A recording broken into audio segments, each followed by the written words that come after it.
хабарҳои иқтисодӣ имрӯз 24 январ дар Паём ТВ. дар Тоҷикистон ба ҳолати аввали соли равон 60 блогер расман дар мақомоти андози кишвар ба қайд гирифта шуданд, ки нисбати соли пеши 35 нафар зиёд аст. Блогерони тоҷик дар 12 моҳи соли гузашта қариб 30 миллион сомонӣ даромади расмӣ доштанд. Нашри Парлумони Садои мардум аз қавли Кумитаи андози ҷумҳурӣ иттилоъ дод, ки аз 29,7 миллион сомонӣ даромади андозбандӣ шуда, блогерон зиёда аз 1,3 миллион сомонӣ андоз супоридаанд.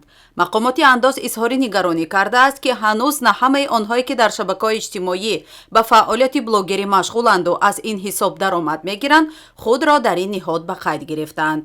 таъкид шудааст, ки бо мақсади ба қайдгирӣ ва ба андозбандӣ ҷалб намудани шахсони воқеие, ки тавассути шабакаҳои иҷтимоӣ ба блогерӣ машғул мебошанд, феҳрасти онҳо тартиб дода шуда, баргузаштан аз сабт ба 80 шахси воқеӣ огоҳинома ирсол шудааст.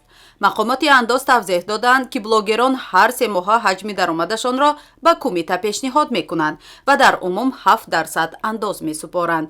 инчунин блогерон дар эъломияҳои андоз шумораи кормандони кирояро 59 нафар нишон доданд, ки музди миёнаи меҳнати як корманд 929 сомониро ташкил медиҳад. бо вуҷуди марзбандии Қирғизистон барои тоҷикистониён соли 2022 додугирифти мол миёни ду кишвар сурат гирифтааст, аммо ба маротиб кам шудааст. савдои хориҷӣ миёни вилояти Соғд ва ҷумҳурии Қирғизистон давоми соли 2022 ҳудуди 7 баробар коҳиш ёфтааст.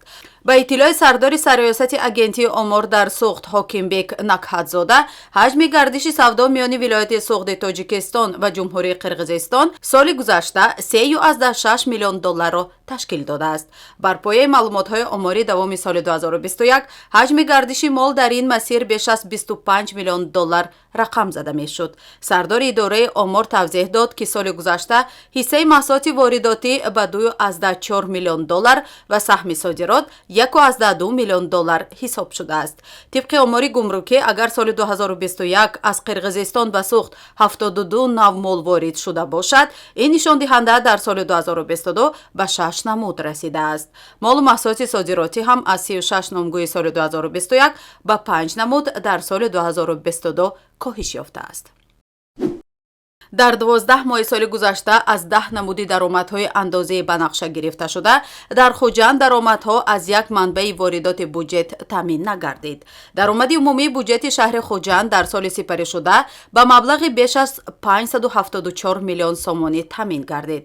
дар ин бора шаҳрдории Хуҷанд иттилоъ дода афзуд, ки ин нишон дод дар муқоиса ба нақша беш аз 17 миллион сомонӣ ё 3,2% зиёд мебошад.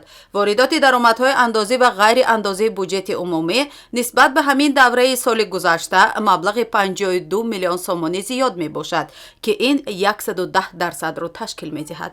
таъкид шудааст, ки дар ин давра аз 10 намуди даромадҳои андозии банақша гирифта шуда, як манбаи воридоти буҷет таъмин нагардид, ки ин ҳам бошад аз ҳисоби андоз аз даромади шахсонӣ воқеӣ мебошад. шаҳрдорӣ тавзеҳ дод, ки аз ҳисоби андоз аз даромади шахсони воқеӣ ба маблағи 14 миллиону 600 ҳазор сомонӣ аз нақша камтар маблағ ҷамъоварӣ гардид. бақияи қарзи андози андозсупорандагони шаҳр бо назардошти қарзи андози андозсупорандагони калон ба ҳолати декабри соли 2022 зиёда аз 17 миллион сомонӣ будааст. нархи арз. бонки миллии Тоҷикистон арзиши сомониро нисбат ба асъори хориҷӣ барои имрӯз 24 январ эълон кард. тибқи нишондоди бонки миллӣ, афзоиши нархи пули русиӣ дар бозори нақди Тоҷикистон ба қайд гирифта шуд.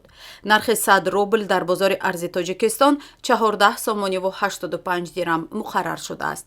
пули русия ҳафтаи гузашта дар Тоҷикистон дар сатҳи 14 сомониву 80 дирам барои 100 рубл қарор дошт. дар ҳамин ҳол нархи доллару евро низ дар бозори нақди Тоҷикистон боло рафта, айни ҳол 100 доллари Иёлоти Муттаҳидаи Амрико 1026 сомониву 97 дирам аст. пули аврупоӣ евро бошад, ҳоло 100 евро баробари 1117 сомониву 14 дирам нарх дорад. нархи тилло. баҳои ҳар унс тилло дар муомилоти субҳи имрӯз миёни бонкҳои Лондон 1935 доллару 56 сент муомила шуд. нархи нафти хом. нархи миёнаи фурӯши ҳар бушка нафти хуми таҳвили моҳи оянда дар биржаҳои Intercontinental Exchange ва Brentgrad фьючерси Лондон $88.03 муомила шуд. Нархи миёнаи ҳар бушка нафти хуми таҳвили моҳи оянда дар биржаҳои New York Mercantile Exchange ва Lightweight Grad Oil New York $81.60 муомила шуд.